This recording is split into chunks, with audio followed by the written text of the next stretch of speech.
Hello guys, कैसे हो सभी। मैं सुमित लांबा स्वागत करता हूं एक बार फिर आपके अपने यूट्यूब चैनल वती क्लासेस पर। और वती क्लासेस पर हम मैथ पढ़ते हैं, जिसमें हमारा चैप्टर चला हुआ है प्रतिशत।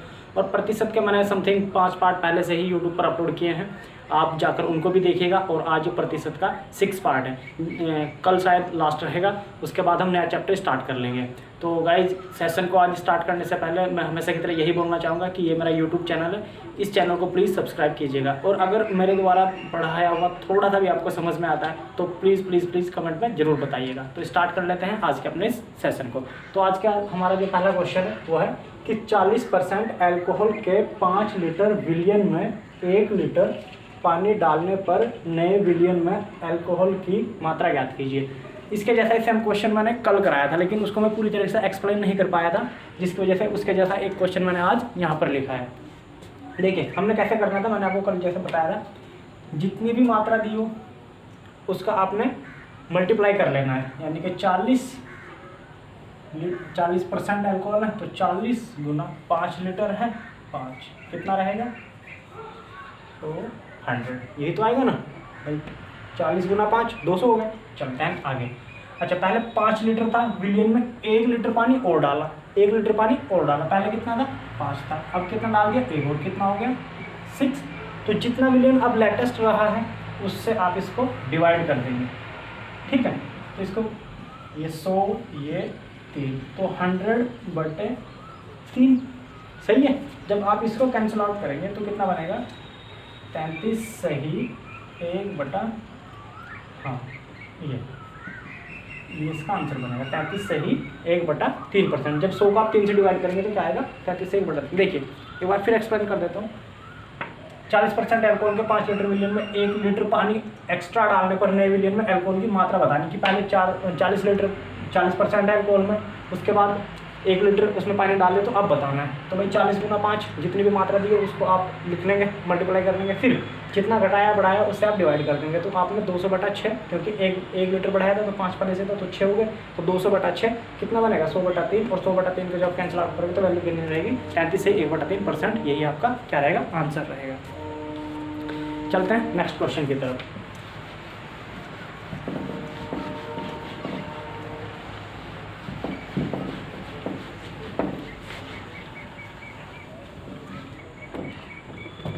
नेक्स्ट क्वेश्चन है, एक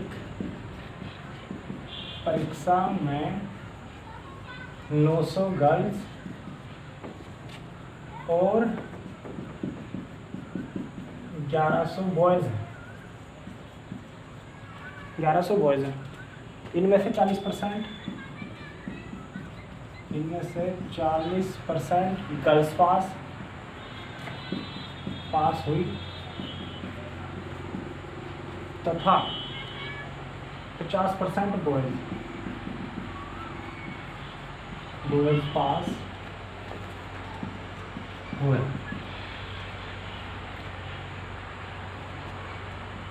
तो बताना है कि कुल कितने विद्यार्थी फेल हुए। कुल कितने विद्यार्थी फेल हुए, टोटल कितने विद्यार्थी फेल हुए या अनुत्तीर्ण। देखिए क्वेश्चन क्या है कि एक परीक्षा में 900 गर्ल्स और 1100 बॉयज़ हैं टोटल। इनमें से 40% गर्ल्स पास हुई और 50% बॉयज़ पास हुए। तो कुल कितने विद्यार्थी फेल हुए। देखिए इसने पास की वैल्यू दी है और फेल पूछा है। करते हैं जैसे गर्ल्स, एक तरफ गर्ल्स लिख रहे हैं आप, एक तरफ लिखना है बॉयज़। टोटल कितने हैं, ये 900 हैं और ये 1100। और टोटल कितने हैं, कितने हो गए, इनको जोड़ दो 2000 हो गए। टोटल विद्यार्थी कितने हो गए 2000। अब उसने कहा कि 40% पास हुए, उसने वैल्यू पास की दी है और पूछा फेल को, ठीक है। तो जब एक बात बताएं आप, जब 40% गर्ल्स पास हुई तो फेल कितनी होगी 60%, क्योंकि कोई भी अपने आप में 100% रहती है। भाई फेल कितने में, वो सॉरी पास कितने में 40% गर्ल्स, तो फेल कितनी रही होंगी 60% रही होंगी ना। तो 900 की 60% निकाल लो। देखिए समझिए भाई 40% पास हुए, तो जब 40% पास हुए तो फेल कितने रहे होंगे 60%। ऐसे ही यहाँ पर 50% पास हुए तो 50% ही फेल हुए। तो बॉयज़ भी कितने 1100 का 50% निकाल के, क्यों, क्योंकि 50% पास हुए और 50% ही फेल हुए होंगे। तो इनकी वैल्यू निकालो, कितनी बनेगी, ऐसे कर देते हैं इसको 540, इधर कितना, जब 100 से भाग करेंगे 550, यही है ना। 540 और 550 कितने बनेंगे, 1090। टोटल की बात है, और टोटल कितना है 2000। और परसेंट याद करने के लिए 100 से मल्टीप्लाई, ये कट गया, ये कट गया, 0 से ये कट गया, तो कितना बना, ये बनेगा आपका 54.5%। कितना बना, 54.5%। देखिए एक बार फिर से समझा देता हूँ। पर टोटल गर्ल्स कितनी है 900, बॉयज़ कितने 1100। 40% गर्ल्स पास हुई और 50% बॉयज़ पास हुई। तो जब 40% गर्ल्स पास हुई तो फेल कितनी होगी, अब ये तो बेसिकली बात है भाई, जब 40% पास हुई है तो 60% क्या रही होगी, फेल रही होगी। तो हमने फेल की वैल्यू बतानी है, तो आपने फेल की वैल्यू निकाली 900 का 60%, 540। ऐसे ही बॉयज़ का निकाल लिया 1100 का 50%, 550। इन दोनों को जोड़ दिया कि उसने टोटल में पूछा है कि कुल टोटल कितने विद्यार्थी फेल हुए। तो कितने फेल हुए, 1090, ये हो गया कुल फेल। अब परसेंट में जब आप इसको बताएंगे कितने परसेंट लिख लो, कितने परसेंट विद्यार्थी फेल हुए, चलो परसेंट में लिख लो। तो 1090 बटा 2000 मल्टीप्लाई 100, क्योंकि परसेंट में बताना है, तो इसको आपने कैंसिल आउट किया, वैल्यू कितनी बनी 54.5%। यानी कि टोटल में से 54.5% जो टोटल विद्यार्थी थे वो क्या रहे, फेल रहे। चलते हैं नेक्स्ट क्वेश्चन की तरफ।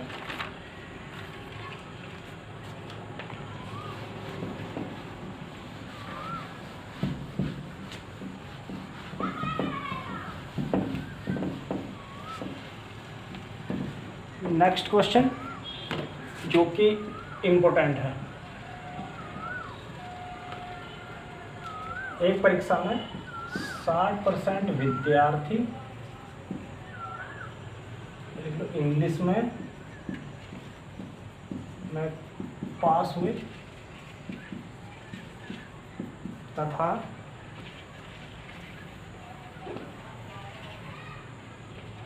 70%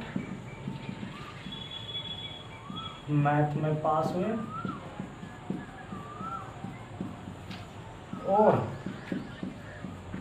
20% दोनों विषयों में फेल हुए।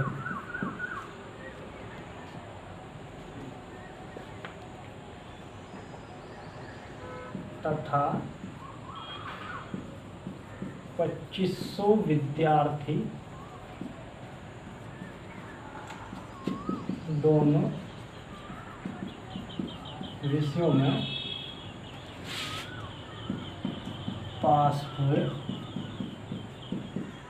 तो कुल कितने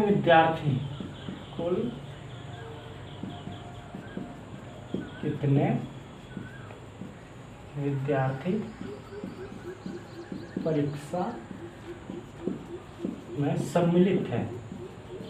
सम्मिलित का मतलब है कि कुल कितने विद्यार्थियों ने परीक्षा में भाग लिया था। देखिए क्वेश्चन पढ़िए, क्वेश्चन बहुत ही ज़्यादा बेहतरीन है और अच्छा क्वेश्चन है कि एक परीक्षा में 60% विद्यार्थी इंग्लिश में पास हुए तथा 70% मैथ में पास हुए और 20% दोनों विषयों में फेल हुए तथा 2500 विद्यार्थी दोनों विषयों में पास भी हुए, तो कुल कितने विद्यार्थी परीक्षा में सम्मिलित हुए। देखिए इस बार जो है कंडीशन आपको 2-3 तरीके से दी है, तो आप इसको जो भी आप पढ़ेंगे उसको ही आप करते चलेंगे। देखिए आइए करते हैं मेरे साथ क्वेश्चन।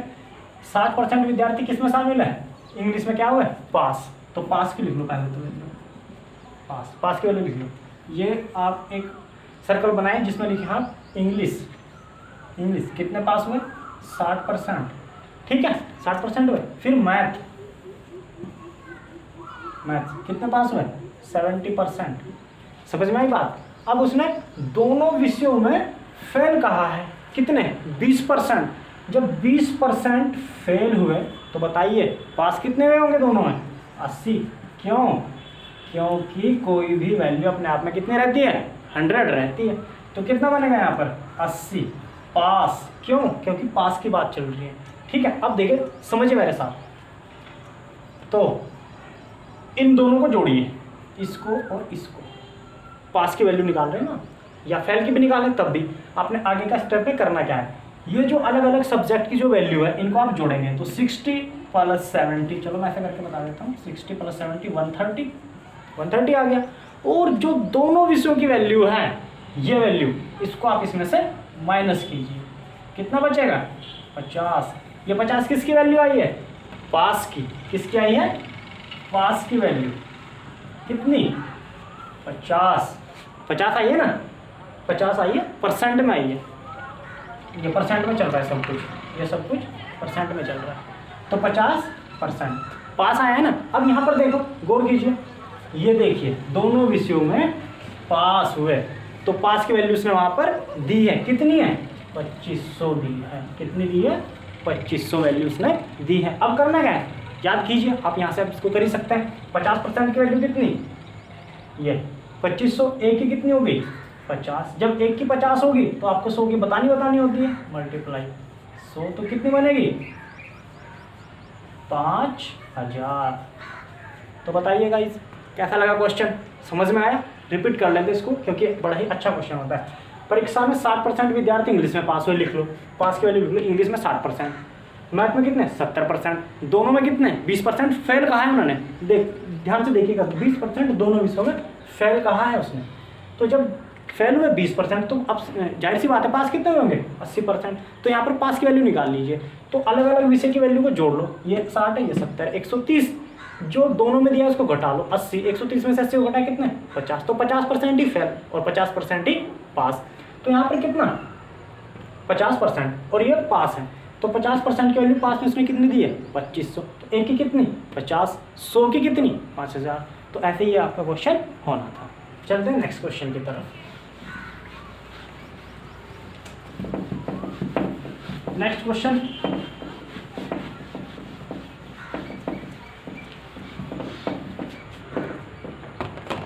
देखिए नेक्स्ट क्वेश्चन भी बहुत ही अच्छा होता है कि किसी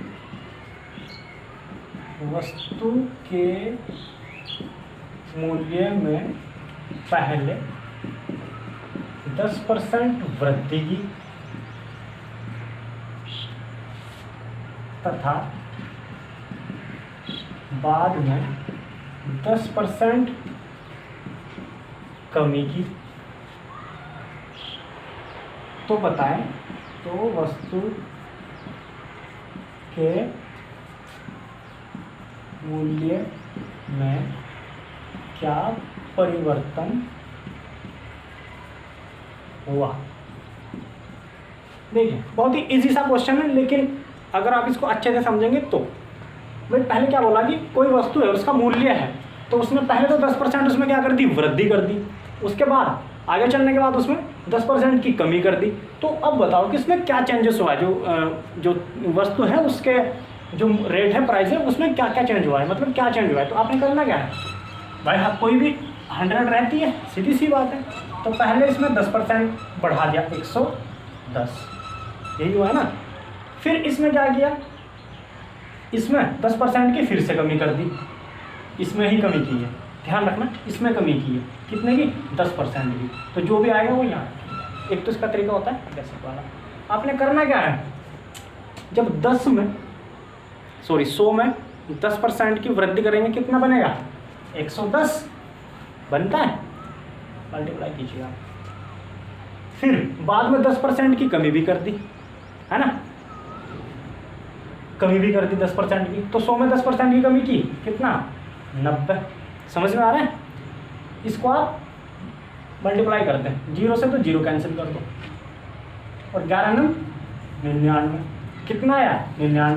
पहले कितनी थी 100, अब कितनी आई 99, कितने की कमी हुई 1 की, परसेंट में क्या हुई है कमी, क्या हुई है कमी, कितने की 1% की कमी हुई है। देखिए कैसे भाई, कोई वस्तु है उसकी वैल्यू को 10% की वृद्धि कर दी 110, फिर क्या किया उसमें 10% की कमी कर दी 90, तो टोटल इसमें क्या चेंजेस हुआ है 110 गुना 90, 0 से 0 कैंसिल आउट हो ही जाती है, 11 9 99, तो 100 की जो वैल्यू थी पहले 100 वो अब 99 बनी है, तो कितने की कमी आई है ये तो आप देखकर ही बता देंगे, 1% की कमी आई है, और क्या आई है कमी। तो ऐसे ही करना है। चलते हैं इसके जैसा एक और क्वेश्चन कर लेते हैं।